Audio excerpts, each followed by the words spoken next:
সে আমার সাথে বারবার অন্যায় করছে, বারবার আমি ক্ষমা করে দিতাম। সে তোর বউ নিয়ে ওখানে থাকতো, পরে আমাকে একটা ছাপড়া উঠাই দিল। আমি সেই ছাপড়ায় থাকা ধরলাম। সে সিগারেট খাওয়ার জন্য রাত্রে আমার বাসা আসতো, 1 ঘন্টা 1.5 ঘন্টা 1 ঘন্টা করে আধা ঘন্টা করে বসে থাকে, তারপর সে তার রুমে চলে যেত।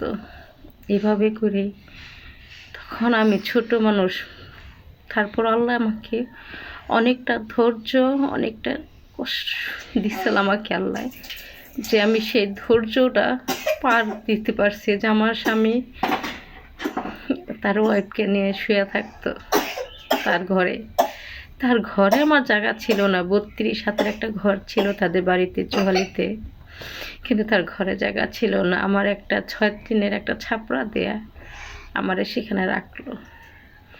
ঢাকা শহর থাকতে তো 3 মাস 4 মাসে বাসা ভাড়া ফেলাই দিয়ে গাড়ি চালাইতো, সেই টাকা জমাইয়া নিয়ে আসতো। তারপর তাদের বাড়িতে আসলাম, বিচার সালিশ হওয়ার পর ওখানে থাকা ধরলাম।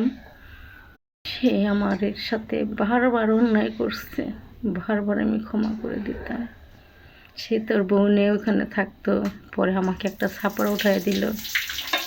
আমি সেই ছাপড়ায় থাকা ধরলাম। সে সিগারেট খাওয়ার জন্য রাত্রে আমার বাসা আসতো, 1 ঘন্টা 1.5 ঘন্টা 1 ঘন্টা করে আধা ঘন্টা করে বসে থাকে, তারপর সে তার রুমে চলে যেত।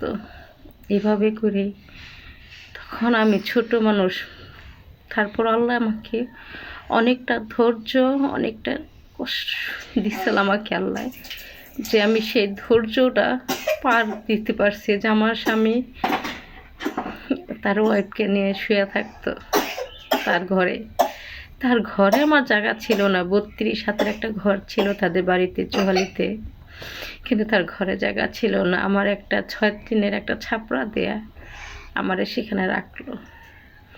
ঢাকা শহর থাকতে তো 3 মাস 4 মাসে বাসা ভাড়া ফেলাই দিয়ে গাড়ি চালাইতো, সেই টাকা জমাইয়া নিয়ে আসতো।